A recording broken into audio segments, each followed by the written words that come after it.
Ladies and gentlemen, welcome back to Casual KO, getting into UFC Louisville after a fun UFC 302. That was a solid one, man. I enjoyed it. Dustin Poirier gave Islam the fight of his life. Came out later, he had staph infection. Not a good look, but still, I think that these are the kind of guys that fight pretty damn good still when they have staph infection. So yeah, my boy DP delivered, dude. I was proud of him, man. Fun. I wanted to take the fight ends in round five. Wish I would have done that, man. But how did you guys do on the night, Jared? How was the night for you, man? I crushed it, dude. My final picks ended up going 11-1, and the only bet I lost on was Kopilov by submission at plus 3,000 prop. Man, it's so close. The dude wrestled. He did everything I wanted him to do besides get the sub, but Kevin Holland made up for it by getting the sub himself before he got smoked right before that, but he still got it done. And yeah, man, it was a great night. We crushed. You went 11-1. I thought you lost way more than just one. Well, no, I said the final picks, like what I put on my Instagram. Okay. Yeah. Who was So the it one had you missed? Morono. Yeah, dude. I mean, Morono, fuck Morono, dude. He's the only favorite that lost that night. Only favorite that Is that lost. right? Yeah, all other favorites won. No, Kopilov was a dog. So I guess Yeah. one other. No, Kopilov was the It was I plus 105. oh, he ended up being okay. Yeah, I guess you're right. Yeah, so He I don't opened know, as the man. favorite though. He did. So yeah, it's just one of those close ones. But yeah, man, that fucking Morono, dude, just going out there and looking like a fucking like he looked like he didn't even belong, man. Um, Alex, how'd you do, dude? Yeah, there were some close fights, that the Mitch fight was a little bit closer than I liked, and the Mickey Gal fight was very close, a lot closer than I like to see as well. But I bet too much on Phil Rowe. That was my biggest play of the night, and Oof. that set me off in a nice little hole. Ended up getting out and broke even, up a little bit of profit. I did donk like $50 on Dustin Poirier live Gotta because do it. I thought that fight was going the distance, and I thought Dustin was going to get the robbery, especially, they kind of foreshadowed it throughout the card with all those weird split decisions. I said, anything close, they're going to give it to the diamond here. And ended up punting $50 on that, but you know, I'd do it again. Yeah, I would. Jared and I talked a little bit, and I said, fucking 10 times out of 10 in that fight, those circumstances, I'm betting Dustin, man. Like, and it didn't look like a bad bet. It really didn't look like a bad bet the entire fight. It was a little shady there when I think it was a Kimura that Islam had pretty early on, and having a dude like that on your back that early, it didn't look good. But I mean, Dustin's a fucking dog, dude. That's why he's my favorite guy. And I heard a lot of people saying Dustin Poirier is my favorite fighter. I didn't hear all this before, so people are fucking jumping on the bandwagon now. But I hope he fights Volkanovski, man. That'd be a pretty cool fight in the near future here. Um, Anything that you guys want to touch on before we get rolling? Jared, one thing I got for you, man. Fucking who fought Mitroposo? Andre Lima. He's got to be on your fade list. Yeah, yeah, he made the list, man. Yeah, He that fucking was made the list. awful performance, man. And Basil Hoff next, has just made the list too yeah, Basil Hafez sucks, but he's not undefeated. So, one of in the those things. UFC, right? Oh no, no, no, that's right. He lost his debut. Yeah, he lost to fucking JDM. Um, the next time Andre Lima fights, we all got to remind each other that we have to take point deduction. We have to put $20 I on a did point bet that, deduction. bro. I fucking bet it, and I was screaming at the TV. I thought I was gonna get it. Yeah, he's gonna get a point deduction one of these fights, man. So every time, and usually it's like plus 2,000. For his fight, it was plus 1,700. Yep, So Yep, I found the exact same thing. the bookies are on to that a little bit, and it's probably gonna be plus 1,500 next time he fights because that's a dirty fucking fighter, man. And it's a shame he got bit because he seems like he would be one of those dudes to get a point taken from him. But is there anything else that you guys want to touch on before we roll into it? I'm ready to roll, man. We crushed. Let's keep it going. Fuck yeah, Alex. Follow us on Instagram. Our boys are giving out free picks every week. Jared's super hot with the whale bets right now. Oh yeah. And yeah, we always rely on each other, and teamwork makes the dreams work, baby. DM us. We're very friendly, and don't be shy. I'm not that friendly, but you guys are. Don't DM me, please. Just DM these guys. Uh, man, I just saw that they announced Denver, and I was talking with Jared a little bit, Alex. I want to go to the Sphere, and I don't know if you guys are down. It's going to be expensive. If not, we got to try and find some place somewhere in the middle of the country. They don't go really anywhere too middle of the country. July is Denver. It's a little too short notice. But I mean, would you guys be willing to fork over, a little bit of cash to get to one of these things and just kind of link up, maybe have some drinks, get a little fucked up, watch some fights live? Maybe we can record a live podcast. Oh yeah, I mean That'd everything's be about dope. timing, you know. Yeah. Yeah. Alex, you're sounding like you're not Spear down. price is going to be outrageous, man. And the cheap seats at the Spear are bad. You won't even be able to see the show. So, I mean, Just being you might part of need to take out a history. loan for this. Yeah, or just, keep the hot streak going. And it doesn't need to be the Sphere. I want to go to the Sphere, but we can maybe find some other place. But obviously you have to get fucked up before you go in, unless you don't want to get fucked up. You already have your bets going, right? So, you don't, I think it's just something that we got to do at some point, man. We talk about this shit almost every week. And I've never been to a UFC event, man. I want to go really bad. So it's up to you guys, you know. I'm throwing that out there for you. But let's roll in to UFC Louisville. I've heard people call this Louisville, which is disgusting. It's Louisville. Louisville. First fight of the night. We've got Puja Tomar versus Rayanne Amanda. Puja Tomar, one of these Indian prospects, it seems like that the UFC is trying to get behind for some reason. I'm not sure why she's here. She's not very good. She's 8-4, fighting pretty bad competition. I think she fought in ONE FC. Are you familiar with this chick, Jared? Yeah, in MMA in one, she went 1-3. Muay Thai, she went 0-1. I think they just kind of brought her in to get beat up a few times, fill some spots. Yeah, but I mean, fighting Stamp Fairtex, that's a tough matchup. Not too many people beat Stamp. Yeah, she got that was only Stamp's third or fourth MMA fight, and I mean she fucking destroyed this girl.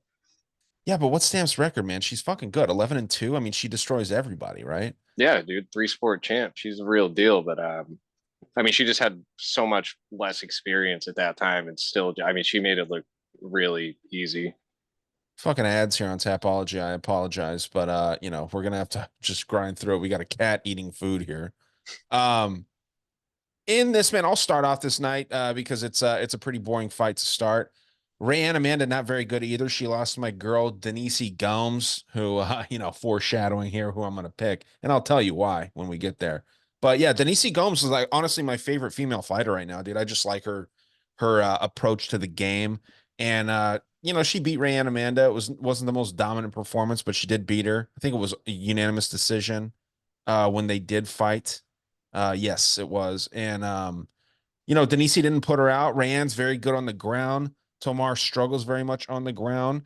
I actually think this fight ends in a finish, man, and I think that it's Amanda by sub in round 2 or 3, possibly round 1. I think it might just take one fucking shot for Amanda to get Tomar to the ground, and then she finishes her. So give me Amanda round 1 submission. Alex, what do you got in this one, man? Oh, sounds like we did tape this week, huh? I'm on the Ah, same page. I'm all over Amanda. I actually didn't mind her fight against Denise Gomez. It was a pretty good scrap. And yeah. it looks great on her resume. And I'm 100% with you. I think she can get her down. I think she can get the sub here. I think this fight will be close if there's a lot more time standing than in the clinch or on the ground. I think there's some theories going around that Puja was brought in so they could try to build up that Indian market, but I don't think they're going to do it with her. Uh, Freudian slip. I'm going to go with Amanda here. Sub round 1. Wow. Jared, are we I crazy? I got some unfortunate news, guys. We're all on the same side in the first Fuck. fight, so I'm taking Tomar for then. get ready for a Tomar victory here. But yeah, I all the same reasons I'm on Amanda. I mean, Tomar on the feet, she's more of a counter striker. She rarely is the one going first. She really hesitates a lot, and she just likes to wait and try to hit a counter. But even when she's throwing them, she's throwing one strike at a time. She's just not good on her feet at all. And then on the ground, she just looks completely lost. Amanda's got a super clear path here on the ground.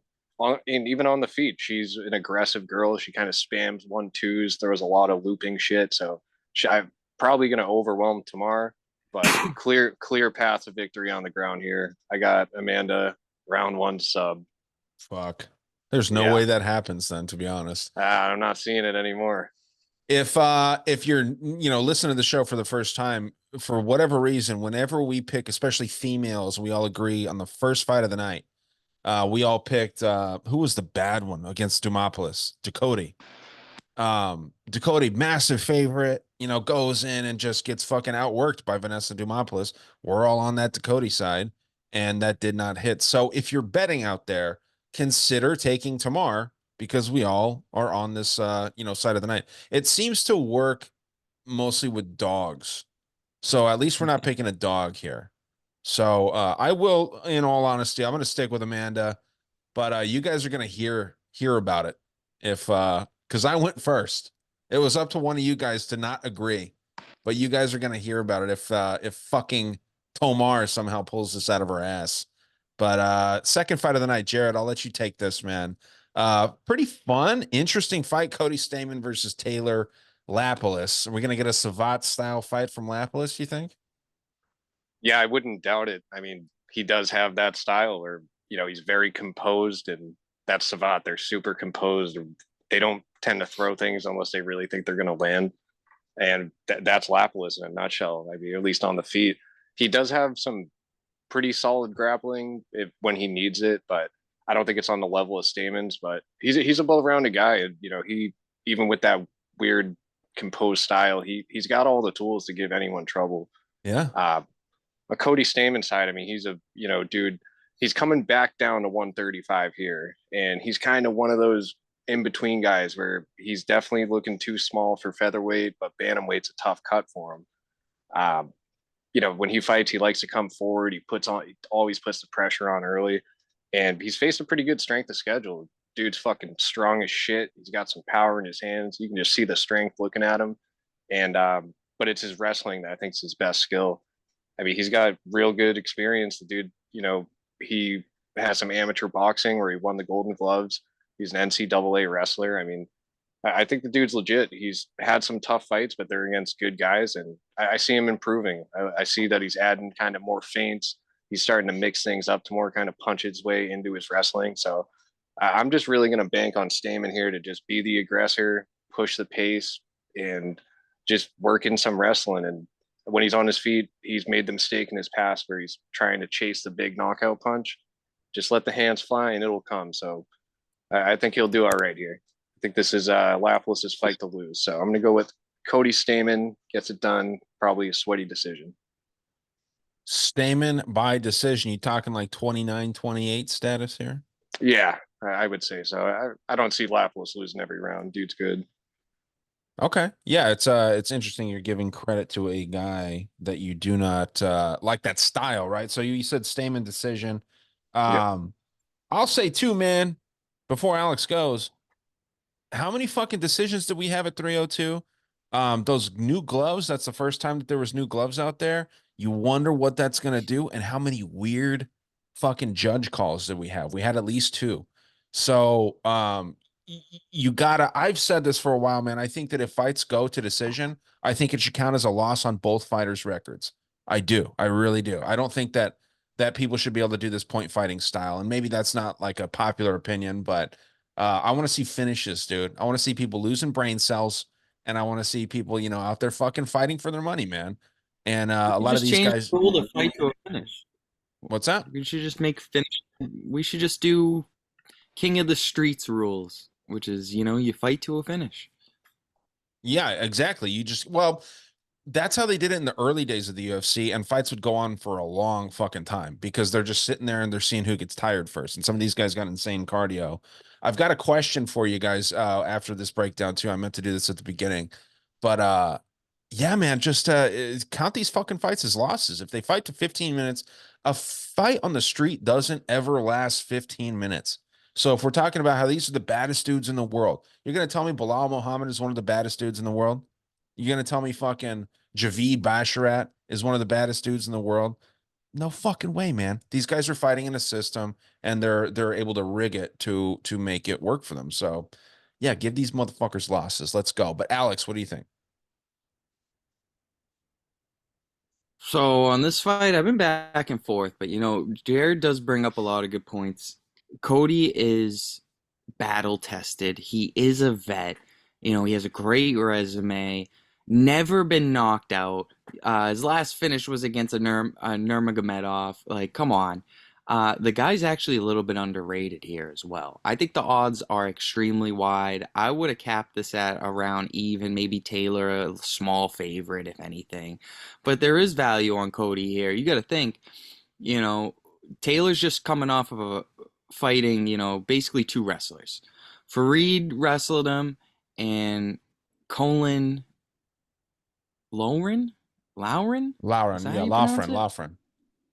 Lawfren wrestled him too, and I liked Lawfren, and Lawfren won a round off of Taylor, and I think that Cody will have more success. He'll be able to keep it closer on the feet, but I really think he's just going to use that pressure and just all that momentum that he has, and he's just going to never let Taylor get a second to breathe. And he's going to do what Lauren should have done, which is actually get him down once every round and get a lot of control time. So I'm going to go with Stamann, decision, unanimous, parlay buster right here. Yeah, I like it, man. This fight ends in a decision. Yeah, it's got to. But if it doesn't, I think it ends by Lapilus submission, man. And that's what I'm going to pick just to be a little bit exciting here. Lapilus has 6 submissions to his name. It's actually his second method of victory. You'd think with his dumb savant style, it'd be mostly knockouts, but he's got 9 decision wins, 6 submission wins, and 4 knockouts and TKOs. He's a good grappler when it gets down there. He's got good defense, but if you guys' boy Stamann shoots a sloppy takedown when he's been pieced up a little bit, he could get caught in a guillotine. And this dude being taller, that this dude being Lapilus being taller, and having the far long reach. I mean, he's got like 10 inches of fucking reach, dude. It's 64 inches versus 73 inches of reach. Like Stamann has like the shortest arms for a dude his size. They're the same size. He's always outreach though. He's always goes. I don't think he's ever had a fight with a reach advantage. Of course he hasn't, because he's got 64-inch wingspan. Like how you can't have, that's as long as some people's legs. So, I mean, yeah, the guy, he's always facing that, but against a skilled dude like Lapilus, I think I see a sub coming. The most common outcome here is obviously a decision, but the second most is, I think, Lapilus submission, and I'm going to take that. So, I'll throw a little bit on that, not too much. But my question for you guys, and I think I asked you this before, Alex, but what's your Mount Rushmore of MMA? And I'll tell you mine before you guys go while you think. Alex, you can go second since, I've asked you this before, I think. But mine's Dana White. It doesn't mean you need to like these people, but Dana White is on my Mount Rushmore of MMA because of what he's done for the sport. Conor McGregor, not a fan of his fights, not a fan of him as a person, not a fan of his whatever, but his career is incredible and he's gotten a lot of eyes on the sport. Ronda Rousey, I'm not a fan of her either, but women's MMA, we probably wouldn't have it if it wasn't for her. And then John Jones, just the greatest of all time, man. So those are my 4. Fucking Dana White, Conor McGregor, Ronda Rousey, and John Jones. Alex? Well, I mean, for every era of the UFC, you could have its own Mount Rushmore. But yeah, you gotta have Dana up there. No matter what era it is, he's always there. Yeah. But I'd say in the era that we're in right now, and not including Dana, just fighters, like I would definitely throw up like Dustin Poirier, definitely throw up Max Holloway, definitely throw up, Conor McGregor, even though he's kind of irrelevant and becoming more irrelevant every day. Yeah. Um, I guess, lastly, I guess, not to be sexist or anything, I'd maybe throw up Valentina Shevchenko, maybe Amanda Nunes up there.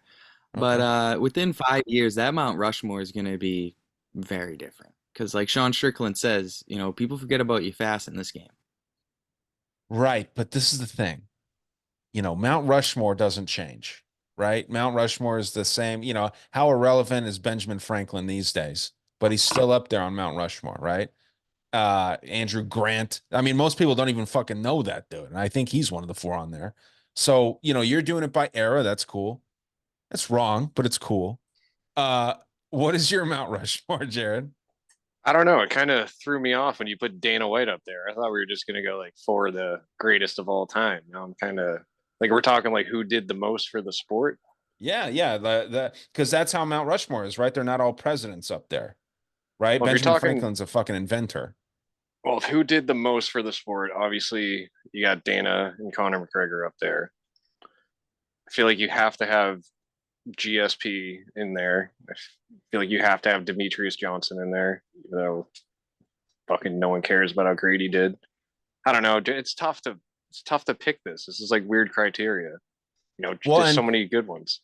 to your point, I for some reason in my head, this might be some Mandela shit, but Benjamin Franklin is not on Mount Rushmore. So I was just saying that. But yeah, dude, it's just weird. Who's on Mount Rushmore? George Washington, Thomas Jefferson, Theodore Lincoln. Roosevelt, and Abraham Lincoln. Yeah. And I don't know why you're laughing now, Alex. You didn't correct me before I said it. So I believed you. I thought he was on there too. I would have fell for it. well, he's on the $100 bill, so that's like the biggest accomplishment anyone can have. So you got Dana White, you got Conor McGregor, Jared. Yeah, I mean, with this weird criteria we're doing, I got to have GSP, and then maybe I'm like torn between like BJ Penn and like Demetrius Johnson, Anderson Silva. Okay. That's not too bad. Anderson Silva is definitely up there. I mean, the reason I put John Jones is because he's got the most title defenses. He's undefeated. Yeah, right. I don't know. For every name I say, I feel like I'm forgetting a great name. That's why it's hard. It's four names, four names. But cool. Yeah, I mean, obviously I got the right answers, but it's all right. You guys Oh yeah. tried. You know what I mean? All right, next fight of the night. Alex, this is yours to start with. This is the first chick or second chick fight. Um, I'm excited about this one, dude. Eduardo Moura versus Denise Gomes. What do you got here with this one, dude? Oh, well, we got a good matchup here. Striker versus grappler matchup. Eduarda, gonna probably be the bigger girl here. Definitely probably cutting more weight, in my opinion. But with that being said, I think Denise got the dog in her. I really do. I think Denise has more finishing capability. I think she has the better resume. I think she's fought the better girls. And I'm going to ride with her here. When I first saw the line, I thought it was a little bit of a trap, but I kind of did a little bit more research and I said, this line should be the other way around. It really should. I think Denise Gomes is a little bit more proven. And I think it should have been at least a pick 'em odds. It's an auto bet for me on Denise Gomes here. Coming off a loss against Angela Hill. It doesn't even look that bad in hindsight. Angela Hill's, a contender. She's like getting better too. And She got like her first finish ever. absolutely getting better with age, which doesn't typically happen with most fighters. So, yeah, I think she's a little bit ahead of her game. I think she's also getting better between every fight. And yeah, I'm gonna go with the younger girl here. I'm going with Gomes as a dog. And would I be shocked if she gets a finish? No, but I'm gonna go with a decision. I'm gonna go with the safe prop here. Cool. Yeah, man, I am all on Denise Gomes here. Eduardo Mora went out there and beat the shit out of Montserrat Ruiz, who's incredibly hot, but not very good, right? I mean, if they had a atom weight division in the UFC like they should, I think that Ruiz would be a serious contender there. I don't even know if she's in the UFC anymore after her losses. She's not good. She's just outsized. Fighting a big girl in Eduardo Mora, and Mora is so good on the ground with her ground and pound and shit like that. But yeah, man, Denise Gomes being so young, she's 24. She's improving so much, like you said, Alex. And she's fucking mean, dude. She's mean. So what's weird to me is the UFC keeps seeming like they're trying to set her up for failure. They put her against that prospect Yasmin Uruguay went out there and knocked her out in like 2 seconds, right? Put her against Bruna Brazil. They like Bruna Brazil. She's an attractive girl, all this shit. Gets fucking knocked out by Denise Gomes. And Loma Luke Boonmi, that's a tough debut. You know what I mean? Like that's a really, really hard debut. And then Angela Hill, obviously, just very skilled all around. So they keep throwing Denise Gomes into the fire. And it seems like they're doing that not because they don't like her, but because they want to see, she's young. Even if she gets kicked out of the UFC, she can come back because she's only 24. I think they want this girl to do good. Same could be said for Moura, but 30 in the women's division. That's older. So yeah, man, give me Gomes, give me knockout round one, dude. I think that she does the same thing that she did, against I don't know if it's that quick, but I think that she does get that knockout against Moura here pretty early in round one. So, Jared, what do you think? Yeah, we got trouble here, guys. We are all agreeing on a female underdog. Oh So boy. trouble's a brewing. But Yeah. yeah, this is a good matchup though. I agree with Alex. This line should probably be the other way around, but these girls are both finishers. It's going to be an exciting fight. I actually think, Moura actually probably has more ways to win just because I think she has a little bit better of a ground game. But this fight's going to be a banger. I think it's probably going to play out close, and just both girls are going to show that they're really UFC level. So close fight, but you give me Denise Gomes at plus odds. I'm not good enough to leave that alone. So I'll take Gomes decision. Okay. I respect it. It's terrifying, but I respect it. All right. Fourth fight of the night. I'll take this one right now, and then Alex, and then Jared. Daniel Marcos versus Sexy Mexi, dude. He doesn't even have a real name. It's just Sexy Mexi. I'm gonna go Sexy Mexi here, man. I think that he's able to mix it up more. Daniel Marcos was not impressive in his last fight. He was kind of putting on somewhat of a clinic against a Richie Lang. Is that who he fought, right? And I don't know. I wasn't impressed, man. He seemed like he couldn't get going, and Castaneda can kind of mix things up a little bit more here. He's obviously fought the better level of competition. Castaneda can be kind of somewhat chinny, maybe, but I definitely think that he pulls this off here. So give me Castaneda. I think it happens by decision, and it's my first decision of the night. Alex, what do you got? Close fight, in my opinion. I agree with the books. This definitely should be lined close to even. I thought John would have been the small favorite. I thought he would have had higher volume. And sometimes I think Daniel is a little bit low output. But his stats show that he has more, strikes landed per minute than John. So, maybe it just depends on the most recent fights because John has been landing a lot of strikes lately Well, in it's a his smaller fights. sample size for Marcos, only like 2 or 3 fights versus, quite a few more for Mexi, right? Correct. Daniel got 4 in the UFC, and John has 7 or something. 7. So, yeah, I think John's getting better. I think he's still a good prospect. I just worry that he doesn't have the IQ here. And if he doesn't mix it up here, I don't really see how he can win. He could, a lot of outside work in and out, but I just think he's going to get caught if he spends too much time on the feet and it's not going to look good. I see Daniel getting a couple knockdowns here.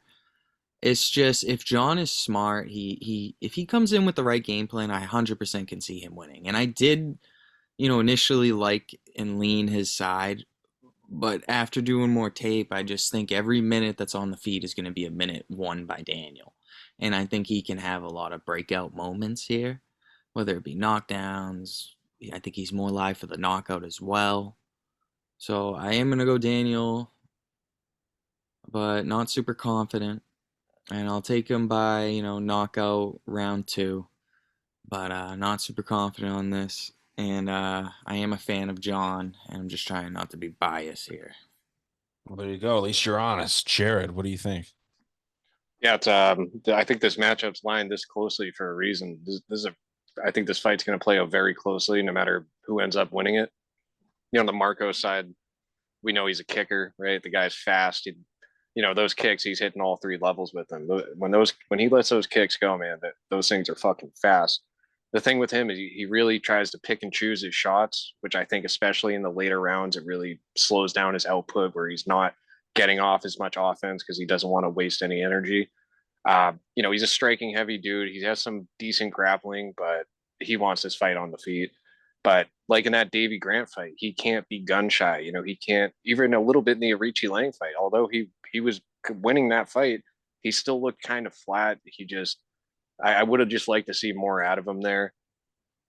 It's just he's kind of tough to get behind at this point because the more time he's in the UFC, I feel like the more holes I'm kind of starting to see in his game. The Castaneda side, dude, he's active on his feet. He's like constantly switching stances, and he has some pretty solid striking, and that striking is going to open up the grappling for him. The way I just like his movement. The guy's not a stationary target. After he lost to Daniel Santos, he spent close to a year training at Bang Tao in Thailand, and he's been 2-0 since that trip to Thailand. I mean, the dude looks good. He's working the body more. He's kind of mixing his shots up more. So, he moves around so much. Marcos is really going to need to land those leg kicks to try to slow down that movement. But I don't know, man. I think this is Marcos's fight to lose. I just see Castaneda involving some wrestling and maybe just kind of being the busier guy. When Marcos is flat and trying to pick his shots, Castaneda is not going to be backing away. I don't think he's going to be staying at kicking range for too long. So I'm just going to bank on Castaneda and kind of outdog him here. I think it's going to be a close fight. And I'll say Castaneda wins the decision. All right. Looking to check Marcos off that fade list, huh? He hasn't officially made the fade list because I do think the dude's pretty good, but I haven't quite penciled him in on my fade list. Interesting. Okay. Next fight of the night, Alex, you can start with this one, even though it's not the funnest one. We've got Andrea KGB Lee versus Montana De La Rosa. The rematch that everyone has been asking for years. I mean, ever since they first fought these two. No one should really care about the fight itself, but these are two attractive women that are about to fight. So, let's see it. But what do you think for this what is this, the third female fight of the night? Correct. I have a strong opinion on this one, actually. I've always been a big fan of Andrea Lee. Done pretty good with her career and picking her on when she's gonna win and lose. So I've been pretty hot with the Andrea Lee fights, and I do like her here against Montana De La Rosa. I just think the strength of schedule is just enormous. It's unbelievable. The last four of each of these girls, like the only a couple girls that I kind of respect that Montana's fought is Suarez and Barber. And, using Barber as a measuring stick, not that I like to use MMA math, but watch the Barber fight against Lee and then watch the Barber fight against Montana De La Rosa. That's all I needed to watch. And I had my pick. It feels a little bit trappy because, I would have lined this as a little bit bigger of a favorite on Lee, but I'll take Lee at minus 150. Give me that. I wouldn't even be shocked if she gets a finish here. I think she gets it done. And I think she's fought the better girls, maybe other than Tatiana Suarez, I might give her that. But she's having close fights with good girls who are in the top 10. You know what I mean? Contenders. And she's not getting finished by them. She's keeping them close, winning rounds. I have to go with Andrea Lee here. I was curious on why the line was so close. Maybe since she's younger, they believe she's going to be the one improving, while Andrea Lee's just going to coast for the rest of her career. But anyways, I think Andrea Lee has more skills. I think she gets it done. Takedowns and all. And for prop, you got to go decision here. Got to go decision. All right. So you don't think very highly of Mayra Bona Silva or Ariane Lipski? I said last four, but no, I don't think highly of Ariane Lipski. I don't think highly of JJ Aldridge. The other two that she fought, I think highly of. Okay. But she keep it close. It's not like she had a good round. It's not like she, had some good spots. It's not like it was like a good fight. She got dominated. I don't see Andrea Lee getting dominated like Montana does. to be honest. I see her keeping all, if not most, of her fights competitive.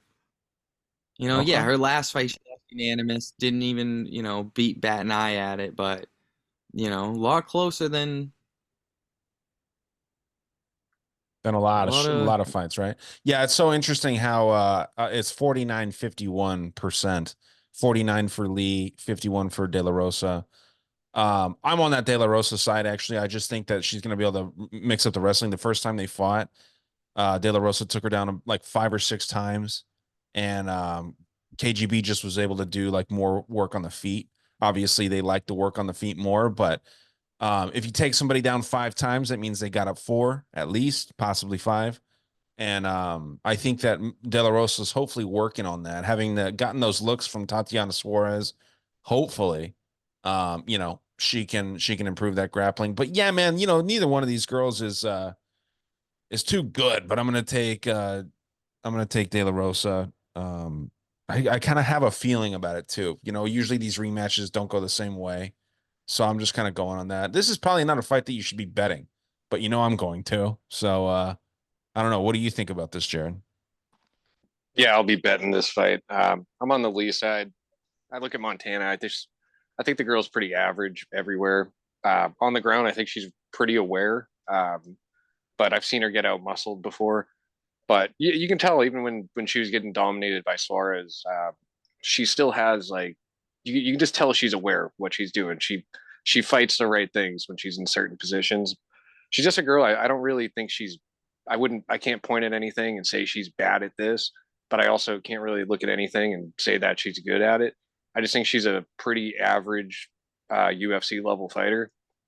Andrea Lee, I both like both these girls. I think they're both kind of better than their record show.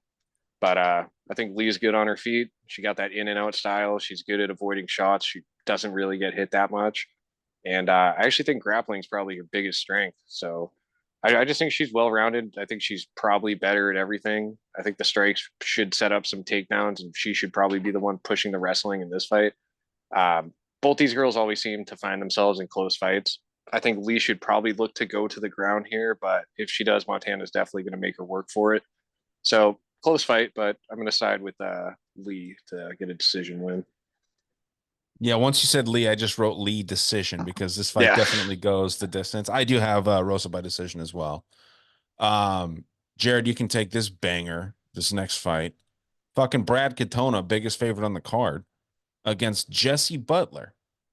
Weird that he is this big of a favorite, but what do you think about this one, Jared? Yeah, it's also a weird matchup. Jesse Butler, dude that fought his whole career at featherweight, takes a short notice fight against Jim Miller at lightweight, and now he's back in the UFC fighting at bantamweight. So it's going to be a little interesting to see how he looks cutting at 135. But yeah, honestly, I remember doing some tape on him leading up to the Miller fight, and I really don't remember much of it. You just know he got smoked. Katona, he's a huge favorite here, but he's a dude that he always seems to find himself in a close fight. Always ends up in a firefight, and shit always seems to be playing out close for him. He's big on returns, so like if you hit him, he tries to get that hit back right away. He's got good cardio, solid chin, mixes things up well. I do actually feel like he's a little small for 135, but I don't think it's probably going to matter too much in this matchup.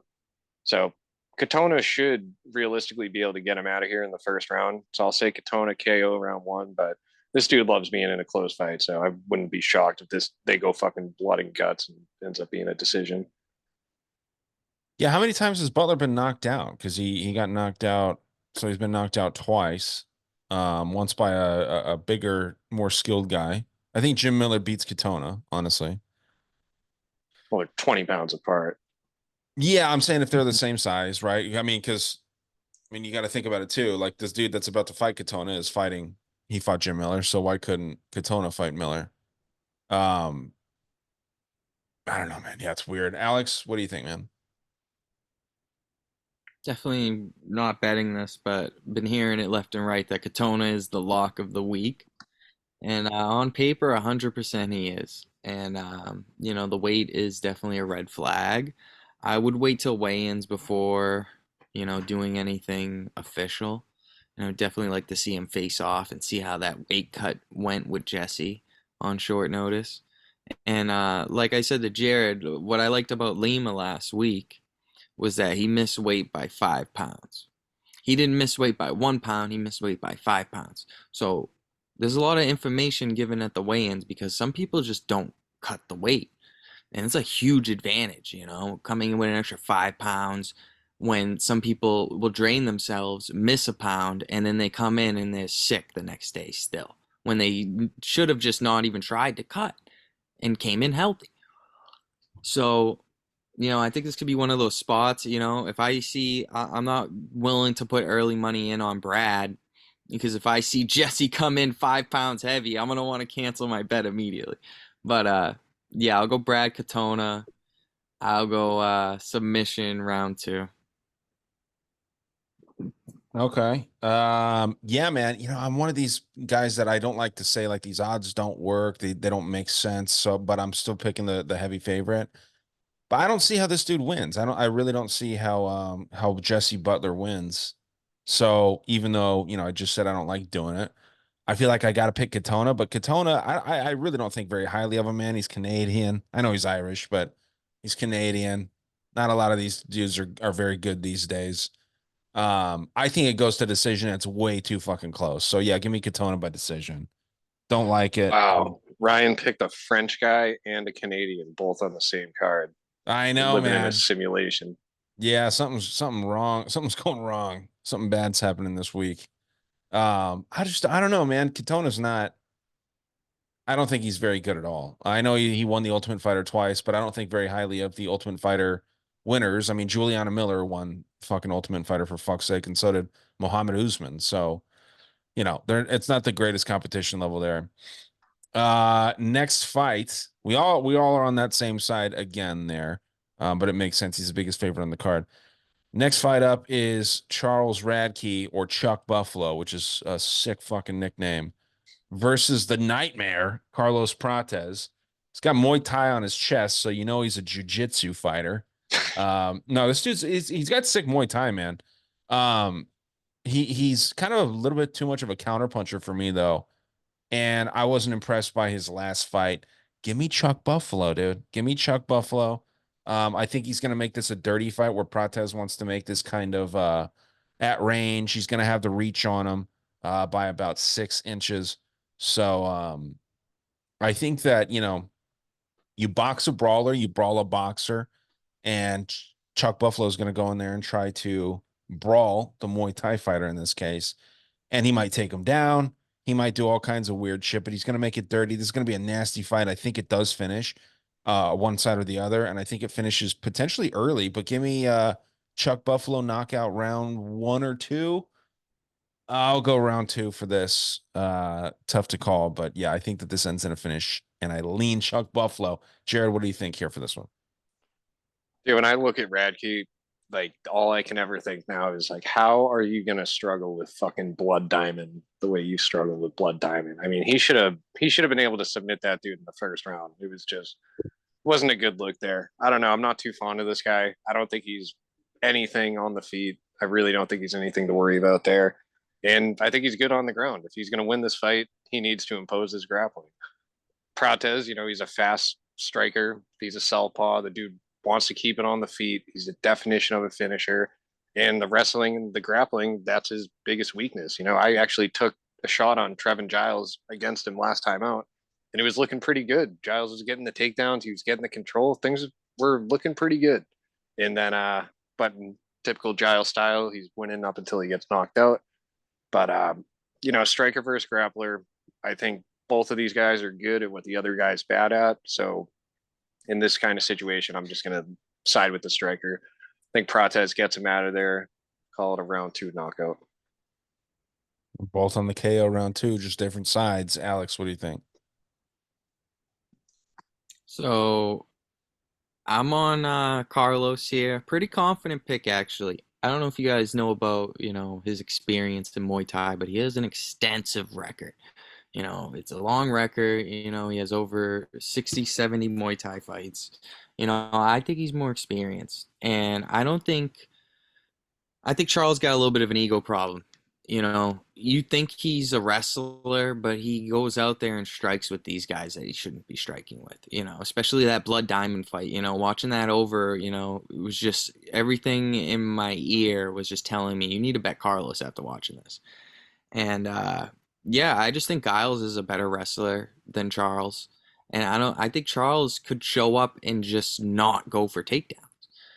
You know, he's one takedown in the UFC in 2 fights, you know, 16% accuracy. I just don't trust him here. I think he could get it. I think his ego could take over and he could get caught up in a kickboxing battle with Prates. And even if it's a brawl, you got to give me the Muay Thai guy here. I'm on Prates. I think he's the rightful favorite. Um, minus 200. I think he's a solid parlay piece. I'm going to go knockout and I'll take it in round 2. All on round 2, huh? I like it. I like it. Yeah, man, I've never been high on Charles Radtke. He fought a dude that I went to high school with who, you know, no hate on the guy that I went to high school with, but you know, he's got a 5-5 record. You know, not very good. He's fighting people like Charles Radtke, but also I think Charles Radtke's probably the best guy that he's fought. He did knock out, you know, my old high school friend in like the first round pretty early on. But like I said, man, no hate to the dude. He's just not he's not the greatest. You know, he's a more of a jujitsu fighter and he's improving and whatnot. But you know, I don't know if he listens to the show or not. I don't care if he does, I'm being honest. But yeah, just I don't know. I've been doubting Radke since he got in. I bet against him both times, even that fucking Urbina fight, which I regret because Urbina's not very good. Um, but I don't want to jump off of it now after he's proven me wrong twice. So yeah, I'm just gonna take it. But yeah, weird fight. Alex, what do you think about Thiago Moises versus Ludovic Klein? Tough fight. Tough fight. Be honest. I'm a big fan of Ludovic Klein. I've been betting on him. I've been doing well in his career too, you know. You know, I bet him when he fought Mason Jones, when he fought Devontae Smith. I bet him hard when he fought Ignacio Bahamondes. And I'm definitely gonna be going with Thiago here. I just think Thiago's the better fighter. I think he has more ways to win. I think he can keep it close on the feet. And no offense, but Ludovic, other than lately, ever since he kind of looks like he fixed it up after that Nate Landwehr fight, but if he doesn't get the finish in round 1, it's very unlikely he's gonna get a finish later on in the fight.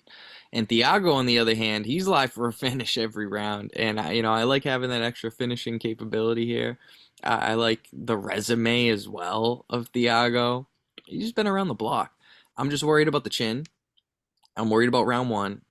Might be a good live bet spot as well because Thiago loves to get beat up before coming back.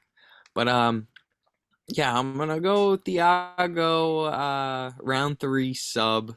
Not super confident on the prop. I think a decision is also very likely for Thiago. But I'm gonna go with a submission round 3. Ludovic gets tired, might even be up 2 rounds, and Thiago gets the comeback win. I like it. I like it. That'd be some big money too for a underdog to get a sub in round 3. Jared, what do you think? Yeah, I mean, Moises hitting a sub, that I think that's probably his most likely path here. I mean, he's a dude who has a real legit strength of schedule. But I think for him, this fight, you got a clear path if you're going to look for one that's got to be through the ground. The dude's fast, really everywhere, whether it's striking or his transitions. Just a well-rounded guy. But the main issue I have with him is dude gets hit a lot. And when you're going up against a guy like Klein, I mean, the dude's super dangerous. He hasn't fought anybody near the level of Moises or Moises' strength of schedule, but so it's a step up for him. But Klein's got fast hands. I think the dude's solid everywhere. He's got really good takedown defense, and that's definitely going to get tested in this fight. I've always felt like he's a little small for 155, but the dude's a fucking brick shit house. And he's got the skills. The dude started as a boxer. He's got some good hands on him, and he's got strong wrestling and strong enough that he's really good positionally. So I'd like to think if they end up on the ground, he's at least good enough positionally. He can stay out of danger, but it's a tough fight for him. But I do think he can get it done. I'm going to say Klein by knockout, hopefully round 1, but I'd lean maybe round 2. And something to consider for this fight might be a double method, like Moises by sub or Klein by KO. Looked earlier, that was at like plus 140. Thought that was a good look. But final pick, I'll go Klein by knockout round two. Klein KO round two. Okay. Yeah, I think it makes sense. I mean, both things make sense. I'm actually on the Moises sub round two. I just think that he gets that done, man. I don't know. It's I think a lot of people are talking about how good Ludwig Klein's looked, but like, his last fight, dude, it probably shouldn't have even been sanctioned, right? Like he fought that poor fucking AJ Cunningham kid. Um, I was heavy on Ludovic there. AJ Cunningham didn't stand a fucking chance. I thought that he was going to get a knockout in round two because AJ Cunningham is tough, but he got it late in round one. It crushed me when he did that because there was like 30 seconds left. The draw with Jai Herbert for Klein looks bad in my opinion as well. So yeah, man, give me Moises. I think he does it in round two, right after Ludovic gets a little tired. Probably beats the shit out of Moises for a round or so, like Alex was saying. Next fight up, Punahele Soriano versus Miguel Baeza, who has not fought in almost 3 fucking years. No, 2 years and 1 month. That's pretty wild, but he's fighting a dude that looks like he should just be knocking out everybody in 30 seconds, but it seems like he's afraid to throw combinations. So, Alex, you can start this one off. Who do you think wins between Soriano and Baeza? A lot of question marks in this one. Lot of question marks. We all know that Miguel Baez is definitely going to be the more technical fighter. You know, he's going to be the one that has higher volume. He's probably going to be landing more accurate as well.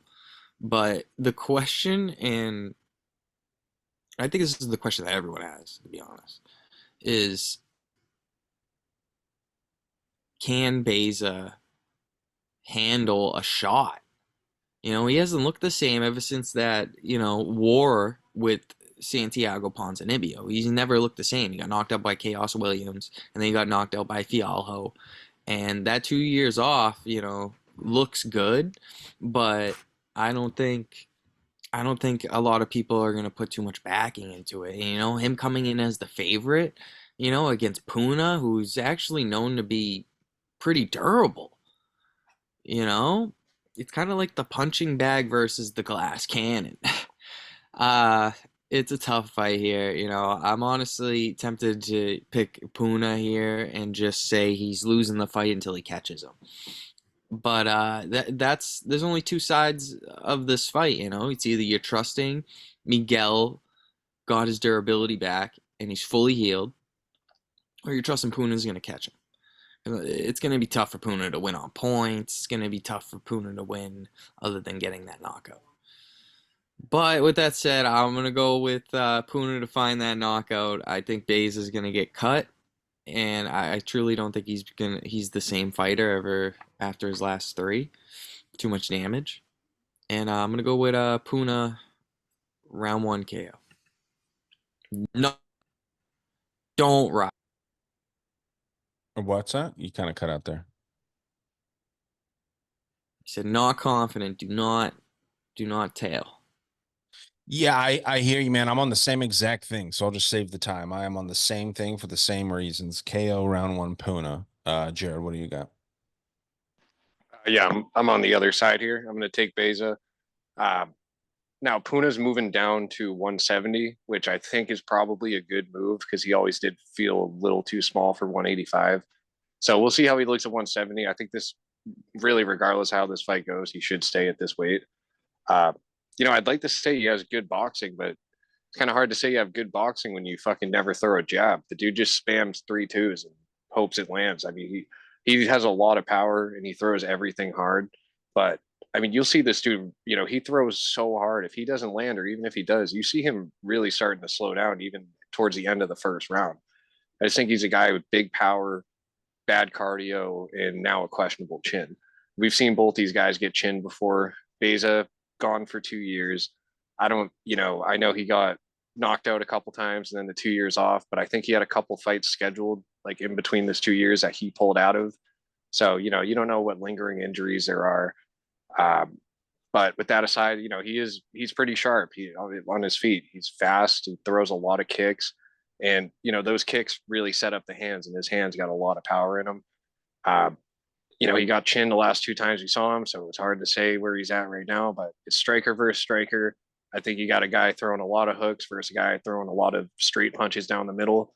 I'll take the straight punches over the hooks. So I'll say Baeza finds a knockout round two. Baeza KO round 2. All right, man. This next fight, I wanted to take this one because I am pretty passionate about this one. Actually, I think I got a hot take. So Zach Reese versus, or I should say, Julian Marquez versus Zach Reese. Um, dude, fucking Zach Reese. I know he went out there and looked like shit last time, and he lost to, who was it? Fucking Cody Brundage, right? Cody Brundage, people don't like him. I actually like Cody Brundage. I think he's better than people give him credit for. And then Julian Marquez not looking too good in his last few fights, losing to Marc-Andre Barrios. Not only losing, getting knocked out by a fucking mediocre Canadian. And then, Gregory Rodriguez, very talented, hard-hitting dude. Alessio Di Chirico is not in the UFC anymore. The only guy that he's been able to beat up other than Marquez in the last few years is a taxi driver in Italy. That was another thing. I guess he got arrested for beating the shit out of a taxi driver. But my thing with Reese is that he kind of does like, and when I compare him to Charles Oliveira, it's this one aspect of his game. He wants to, like, if he gets hit, he flops down to his back and he wants people to pursue him down there. I don't think Marquez is going to do that. And I think Marquez can hit hard enough to where Reese won't really be able to do anything like that. I don't like Reese. His face is annoying to me for some reason. I don't know what it is. It's not just the face, it's the skills too. I think he's overrated. I think he was a little too cocky coming in. Getting slammed out like that 6 months ago, that's not a good look. I think he should have probably taken more time. And Marquez, I think the UFC likes this dude, man. Like Kendra Lust, she's a porn star. I've never seen her work, but maybe you guys have. He has a podcast with her, right? Marquez does. Also, like that whole thing with Miley Cyrus, it was kind of weird, but like Marquez is kind of a marketable dude. So, Yeah, but think about how more marketable he would be if he didn't fumble that Miley Cyrus bag. Like, there's another timeline where he's banging Miley Cyrus, and he's like one of the top stars in the UFC just based off like the female demographic. Right, like Travis Kelce shit, right? With Taylor Swift. Exactly. He'd be the Travis Kelce of the UFC, and he would have been popping. They would have been calling Travis Kelce Julian Marquez if he actually did it at the right time. Yeah. I know. Yeah, it's a low IQ move. Low IQ move. He dropped that bag. Yeah, low IQ move. He shows it in the fight too sometimes, this is an easy pick on paper. This is a very easy pick on paper. It's Julian Marquez. But, I mean, if you take out that slam... Well, I didn't even give my pick yet, so hold on one second. I got Julian Marquez, and I got him by knockout round 1. Alex, it sounds like you got something to say, so let's hear what you got here.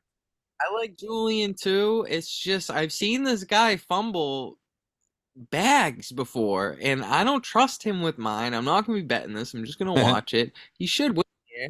It's just... I don't know where he's at in his career. You fumble a bag like that. Like, I never looked at him the same. That went viral. I remember too. It's just, what did he say? He said really something like the whole community held that against him, and I think he regrets it because he lost a big opportunity for a lot of publicity there, and it was upsetting to watch. A bit cringy. Yeah, he said something like he said like tattoo Cuban Missile Crisis on your stomach, and I'm in there, right? Like something like that. And she did like a Photoshop picture where she had that tattooed, and then he just didn't do it. See, yeah, there's Kendra Lust choking her out. He's fucking her. Miley Cyrus into his chest and walk out with it, and I was like, "That's easy, dude. That's so easy." And he was like counteracting, like, "No." Right missile Cuban Missile Crisis on your chest. Okay. And I was So she like, actually reached out to him first. That's no, interesting. he did in a shout out. He Okay. shouted her out at a post fight interview, and she responded. Okay. Yeah, I don't know, man. I don't get it, but whatever. So you got Marquez by what method and round? Round one KO. That's what I got Not as well. happy. Could see I, him I feel fairly fumbling it. confident on it, man. I feel fairly confident on it. Jared, where are you at here? Yeah, I'm with you guys. I'm on Marquez. For a guy his size, I think he has pretty decent movement. You know, he throws a lot of low kicks and he really loads up on his punches. He's a guy that he always tries to be the aggressor until you hit him with something he doesn't like, and then suddenly he's on the back foot. But he's a type he likes to walk guys down, and that has gotten him in the trouble in the past. He got him knocked out his last two fights trying to walk a dude down too much and get him caught on the way in. He might come into this with a little bit more of a measured approach, but he's just more experienced. I think he's probably the better guy here. I think he has a bit more power in his hands. You know, with Reese, I thought his debut was going to go like so much better than it did. You know, Cody Brundage, I don't know. I thought it was a layup for him, and it clearly wasn't. But you know, even after that, I still have a lot of question marks around this guy. He's never been outside the first round, so how's he going to look after that? If he's going to win this fight, he needs to use that length, use his speed, and just try to keep Marquez out of his face. I wouldn't like to see any guard pulling in this fight, but I feel like he'll probably do it. So I'm going to go a little bit later than you guys. I'm going to take Marquez by knockout, but I'm going to say he gets it in the third. Say Okay. he brings Reese somewhere he hasn't been yet. Cool. Yeah, that's a good point, actually. Round two, round three might be the better look, but I just think, he's got a lot of knockouts on his record, but I don't see the power. He's fighting trash cans, so yeah, maybe a bad pick, but we'll see. Time will tell. I took that. Well, Jared, take this one here next. Bruno Ferreira versus Dustin Stoltzfus. I think this is more interesting than people are giving it credit for, man. What do you think? Maybe you got a different look than I do because I'll be pretty quick with this one. I think Ferreira is just kind of a killer be killed guy. Had never gone the distance. Super aggressive, believes in his power. Dude switches stances often. I like the kicks up the middle. And man, this dude just has fucking power, so much power. But another guy that I'm wondering how he's going to look later in the fight. I've never seen him end up in the third round. Um, He's never seen a third round, but I don't think Stoltzfus is a guy that brings him there. Stoltzfus, just a guy I've never liked. I don't think I ever will. He has really good BJJ and a glass chin. I'm all set with Dustin Stoltzfus. Very confident. Bruno Ferreira knocks him out probably earlier, so call it round one. KO round one, Alex. I'm a little biased on this one, guys, because I am a big fan of Bruno Ferreira, and yeah, it's hard not to bet on him in this fight. I think I've bet on him in every single fight that he's been in the UFC. So, this might be the one I have to stay away from. But I like him here. Let's just hope he has the IQ not to grapple with Dustin. And what worries me too is that, Dustin showed some good hands in his last fight against Puna, getting those knockdowns and whatnot, fighting a tough striker like him.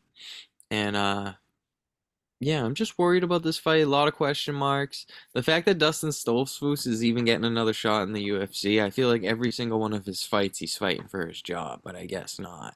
And, coming off a win against Puna, he should be able to get a loss here. So I'm going to go Bruno, and I'm going to go Bruno by...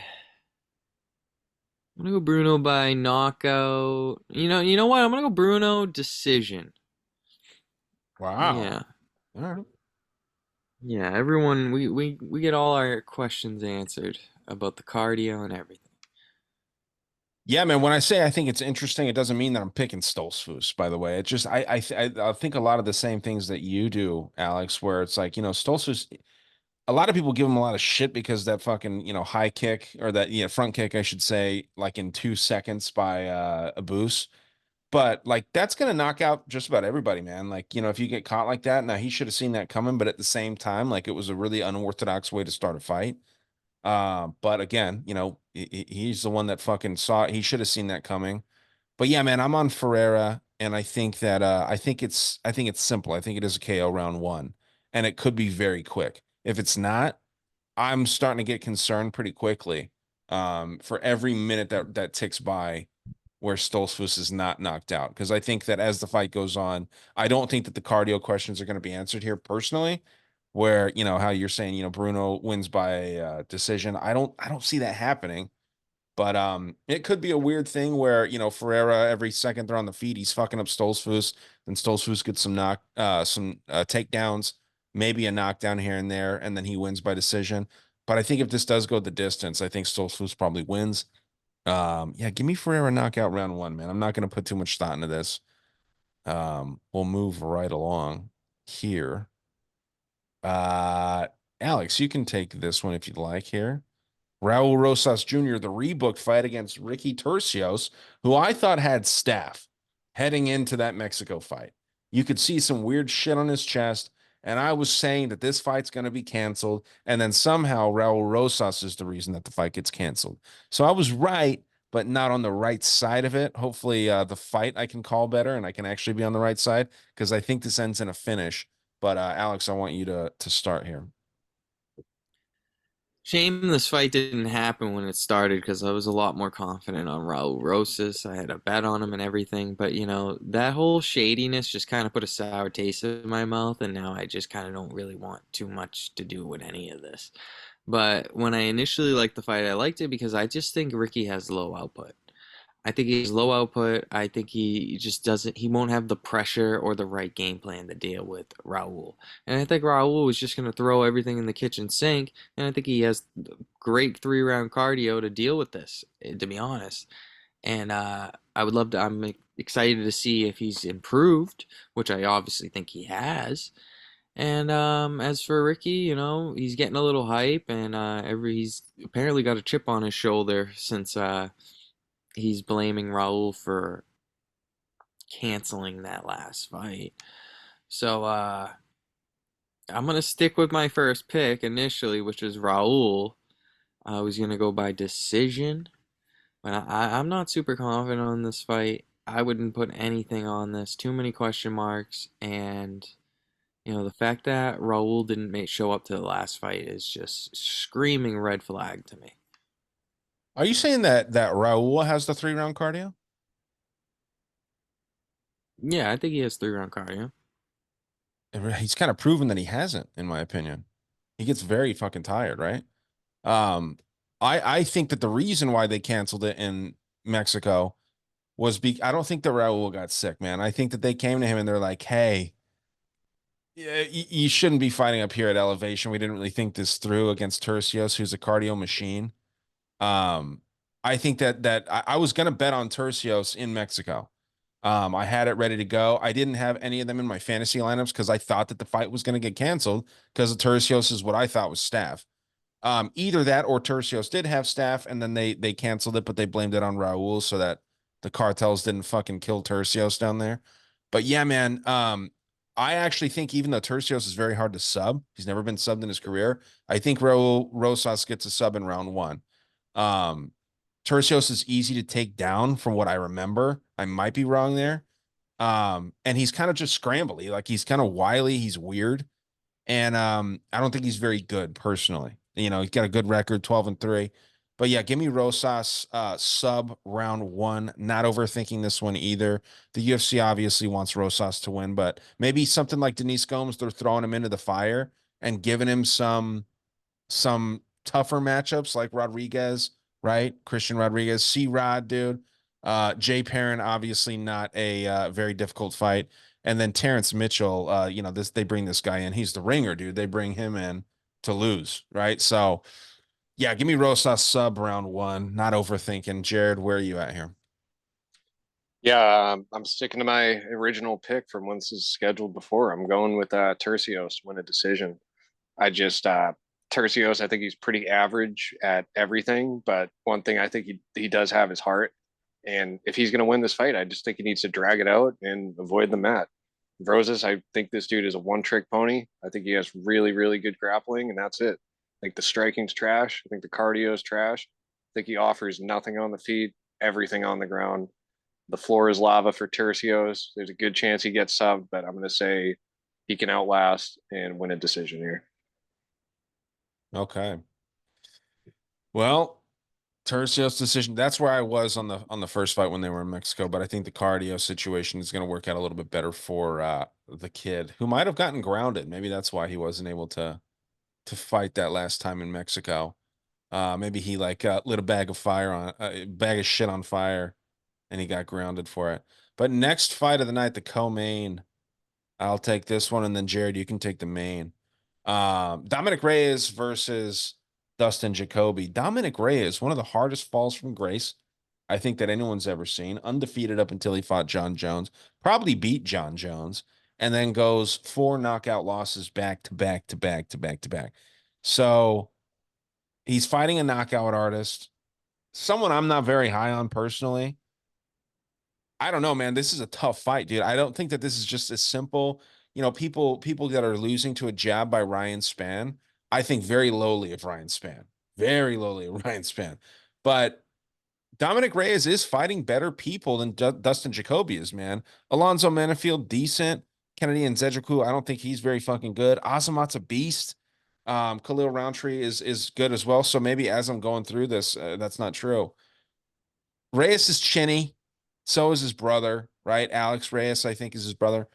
Um, I don't know, man. I think he hasn't taken enough time off after having 4 fucking knockout losses. A year and 6 months, that's quite some time, but I think that he's probably not the same, man. And Dustin Jacoby, not the hardest hitter, but very technical and pretty good. I think Jacoby gets a knockout probably in round 1. So give me Dustin Jacoby knockout round 1. Alex, what do you think, man?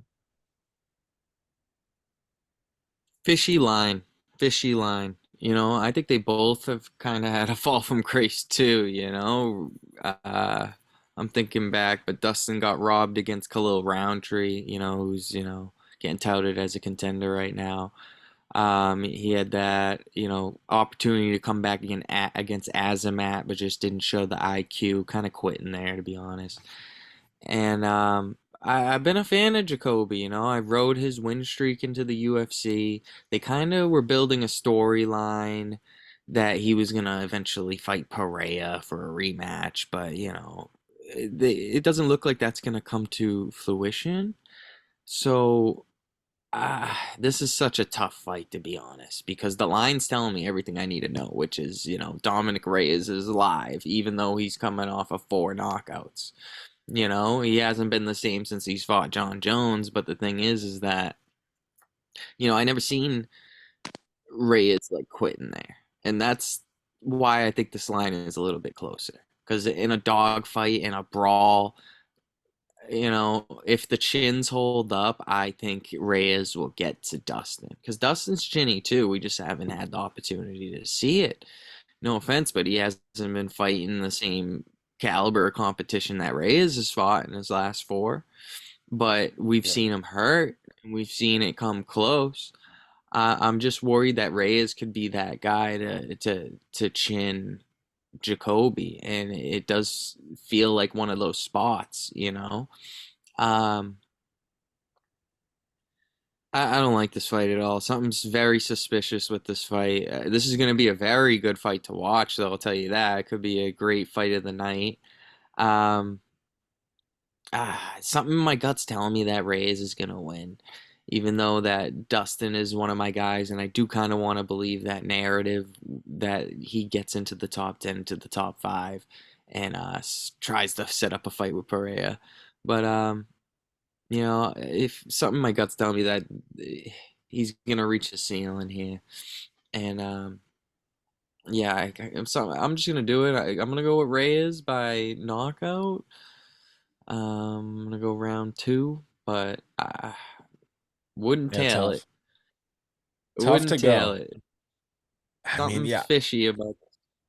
I hear you, dude. I felt the same fucking way. I feel like it's a weird matchup. And why do they keep putting Reyes against these knockout artists? I think it's competition difference. There's a resume difference, and it's just I see Reyes die on his sword, and it's respectable.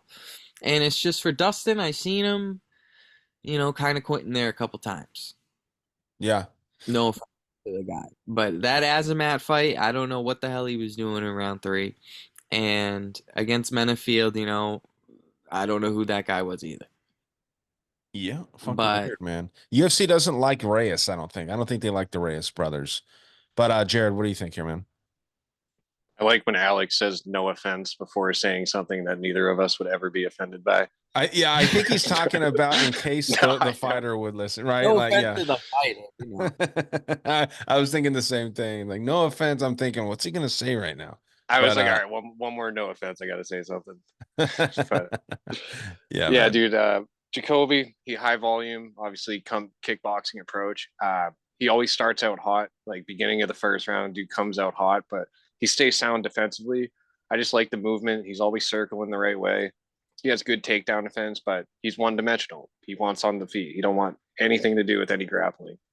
And like you touched on the fall from grace for Reyes. I mean, when this dude's been getting finished, he's not just getting TKO'd. Like he is getting fucking starched. Like it's like a devastating knockout every time. And it's just so crazy because he used to be so good. He was so well rounded. He always came in with such a good game plan, high volume on the feet, great takedown defense. Even if you get him down, he has good get ups, but he just hasn't looked himself. And I really do believe the chin is fucking gone. So I'm going to say Jacoby gets him out of there. It's going to be another devastating knockout. Maybe Reyes looks good in the first round, gives people some hope, but I'm going to say Jacoby KO round 2. Reyes goes out in the devastating fashion he's been going out. Yeah, man. Like I said, if you get knocked out by a jab by Ryan Spann, I know he's a tough dude, but he's not good. Like Ryan Spann is not good. So it's a tough look. And I do mean all offense to that. I will not say no offense. Off money on Reyes in that fight. I was very upset. Yeah, I mean, I think that he stood a chance on paper, right? But this isn't an Anthony Smith fight, so it is interesting, man. And you want to see That'd Reyes be a do better well. matchup for him, to be honest. What's that? That'd be a better matchup for Reyes Anthony Smith. Yeah, I mean, that's the thing. Like, if they like this dude, they'd match him up with guys like that, but they just keep matching him up with fucking knockout artists. So it's just strange. But Jared, this is yours to start, man. Main event of the evening. Alex, you can go. I'll take up the rear here. Jared Cannonier versus Nasruddin Imavov. Jared Cannonier looking better and better as a 40-year-old. And now that USADA's gone, he might look even better. Older fighters have been doing really good now that USADA's gone. Not accusing anyone of anything. No offense, right? You know they have another testing thing in place, right? Yeah, but it's No not the offense. same. No offense. No offense. It's not as strict. It's not nearly as strict, dude. No offense, bro. It's okay. Well, I'm taking offense to it. It's not as strict. So I don't know, man. You see some of these fucking dudes, these old guys coming in doing good, man.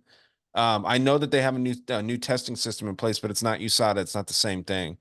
And they got rid of that former McGregor, basically, who is probably still not going to fucking fight. But yeah, what do you think about this, Jared? You can start between Cannonier and Imavov, who is 28 versus the 40-year-old. Yeah, this is a really good fight, man. Great main event. Imavov do with a solid chin. He's never been put out, and I've always loved the striking on this guy. He just when you see him fight, you can just see he's a guy that understands range. A lot of the time, he's the taller, longer guy, and he knows how to use his length really well. He's good at maintaining distance. He knows how to keep it clean. The dude is a sniper. Um, and if he's presented with a brawl, he's not afraid to get into one. The dude's really fast, and he needs to use that speed and keep his distance from Cannonier. Just try to keep him at bay, but that's a tough thing to do. You look at Cannonier's strength of schedule. I mean, this dude has fought the best, and he's only lost to guys that are the best. Of course, we got to keep in mind he's 40 years old, but he's one of these guys. He hasn't shown that drop off, even though he's getting older. Uh, he's got big power, high volume. He has really good striking defense. He doesn't get hit a ton. And I mean, he just knows how to avoid big shots and he knows how to land big shots. And he's got some real good wrestling too that I think is a bit underrated. He's just well rounded. He's a tough fight for anybody. This is a really big test for Imavov. I think Imavov's last big test was against Sean Strickland. But that's a different kind of test, right? Because Strickland and Imavov looked good in that fight, but it was a different kind of test because you got Sharon Strickland with a one-dimensional boxing approach. I think just mixing things up is going to be Cannonier's path to victory here. He can't keep it a striking match. He can't make it just a grappling match. He just needs to mix things up, and I think he has all the tools to beat Imavov, even though he's 12 years older than him. Imavov's a guy I've always liked. I rarely go against, but I got to side with Cannonier here. Even at this age, I just think he's the more proven guy. I think he can mix things up more, and I do see this fight playing out closely. So I'll say Cannonier gets it done by decision, but real good fight. Yeah, I'm interested to see if we agree on anything here as a whole. But what do you think here, Alex? On paper, you got to go with Cannonier. That was definitely my initial pick. I was a big fan of his, not as a personal guy. I'm a big fan of him as a fighter. I can't stand the guy, to be honest. Him and all of his worshiping, his crystals and his weird superstitions. I thought I was bad until I saw him. So, Imavov, number 7, trying to get into the top 5. It feels like the UFC is kind of pushing him there. And what worries me in this fight is that even though I'm getting baited on Cannonier at dog odds, when I thought he should have been the favorite in this spot, so it just feels like a trap. Who do they want into the top 5? Who are they going to need in the future for a title fight? Who's going to be around longer? In a close fight, who is the UFC going to give it to is always, something that I'm thinking, especially in this spot, because in my opinion, this is 7 out of 10 times going the distance. So this isn't a fight that I'm really looking to target on the fighter half, on the sides, because the UFC is going to pick whoever they want. Whatever the algorithm picks that's going to make the UFC more money in a close decision, they're going to make it happen. So, sometimes that's hard to predict. I would think it was Imavov. They got to mix up that middleweight division. You got Brendan Allen coming up. Oh, who else do we have? Middleweights? You got Nickel will be there eventually. You got Chimaev moving up into the top 10 soon. Pareja is on his way up. The Baralho, the top 15 is going to be changing very soon. Does it start with the Imavov here to change up the top 5? I could see it, It's just, I think it's going to be a close decision. I think it's going to be controversial. And I think everyone by Sunday morning is going to be talking about how someone got robbed, Happens almost every month. There's always a main event or something that is controversial. And this is going to be the one. It was the co-main event last week with Costa winning on a judge's scorecard somehow. But I think the main event will be the controversial one this week. Yeah, it's the weight class, man. That middleweight weight division is strange. With that said, I'll also go Cannonier decision. I think he's going to be the one to win the clear rounds. It's just I just have a gut feeling he's going to get robbed this week, just for politics. Wait, so who are you taking? I'm going with Jared Cannonier decision. That's the pick. It's just I'm worried about it. Okay. Yeah, I thought you were on Imavov there. Who wants to bet a close fight? No one likes betting close fights. But he's the right side. If I told you this fight went to a split decision, you should take the plus 120 side and hold your breath. Yeah, that's the side I'm on, man. I think for everything that you said, you made such a great case for Imavov, and then you went Cannonier, right? So, but I mean, if you have that feeling, you have that feeling. The one thing that we do all agree on here is this goes the distance. I really do think it goes the distance because, neither one of these guys is super dangerous. I don't think. I really don't think so. I mean, they have finishes and whatnot, but neither one's dangerous. But I kind of think the opposite. I think they're just both super durable. I think they're just both super smart and durable. I think they both got good IQ too.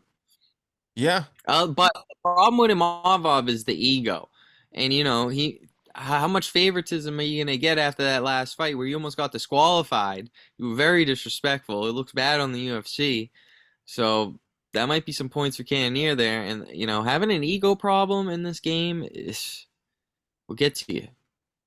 So Yeah. it really shows you how much more mature Jared Cannonier is, you know, being able to control his emotions. Yeah, we'll see, man. I am on that Imavov side, but I do think it goes the distance. And I don't think it's I think it's probably like a 4-1. You know what I mean? Like what would you say? A 40, maybe a 49-46. So I think that's gonna be that. Maybe there's a 47-48 thrown in there, some shit. But yeah, man, I think Imavov gets this done, but I do think it's a decision. That's probably the safe bet. You know, if they line it at 3.5, they'll probably line it at 4.5. But you know, if it's over 3.5, fucking hammer that over. And yeah, man, I think it's an interesting fight. Fun fight card. It's gonna be in front of a crowd. Those are always pretty cool. I'm hoping that I'll be up on the night and I won't really have to bet much on the main event and I can just kind of enjoy it. Because I think it's a good fight and it'll be fun, pretty technical, I think. I don't think it's gonna be super high volume.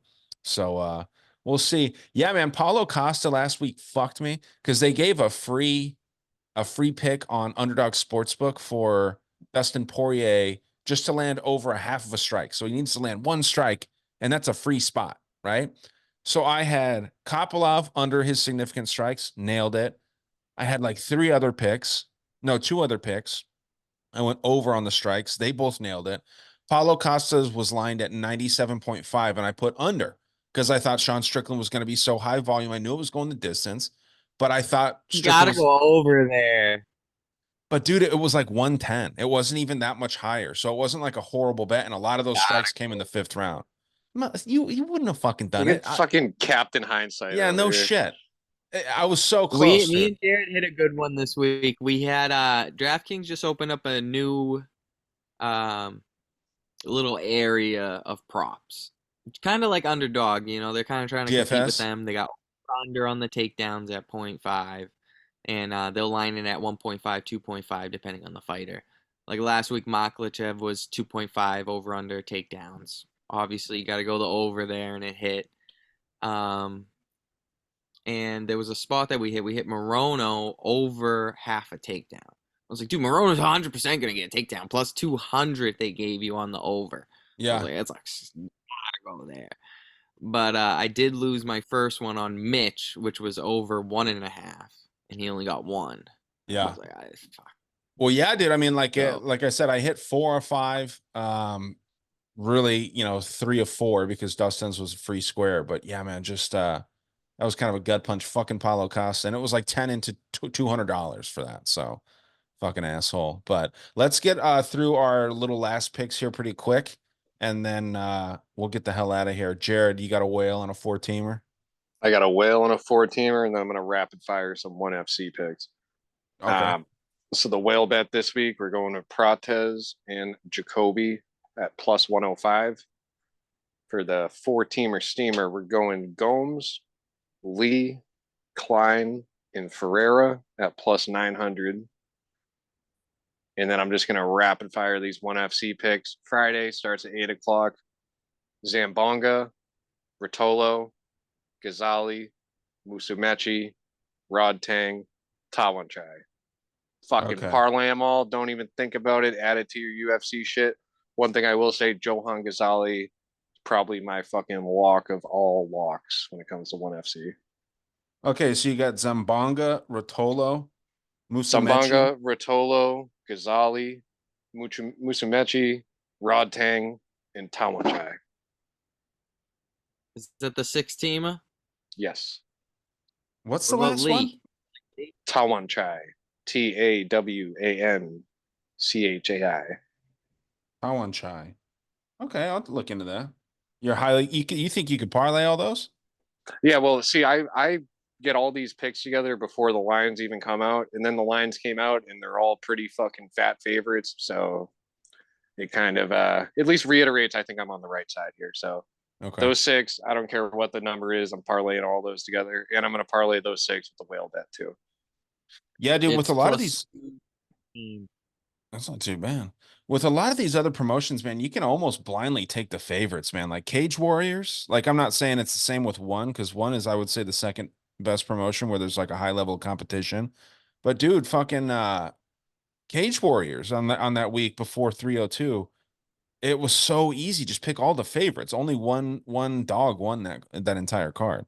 So I just round robined all of them, did all the combinations, and it was like an easy kind of no sweat thing. A lot of them were first round fucking finishes. Nice. So yeah, man. Alex, do you have anything that you want to throw down here? All right, just a toss, keep your eye out on the line for Cody Stamann takedowns. If it's 1.5, definitely take the over. If it's 2.5 at plus money, definitely could even take a shot at that. But as far as a parlay, Jared stole one of my legs. I'm definitely on Carlos Prates.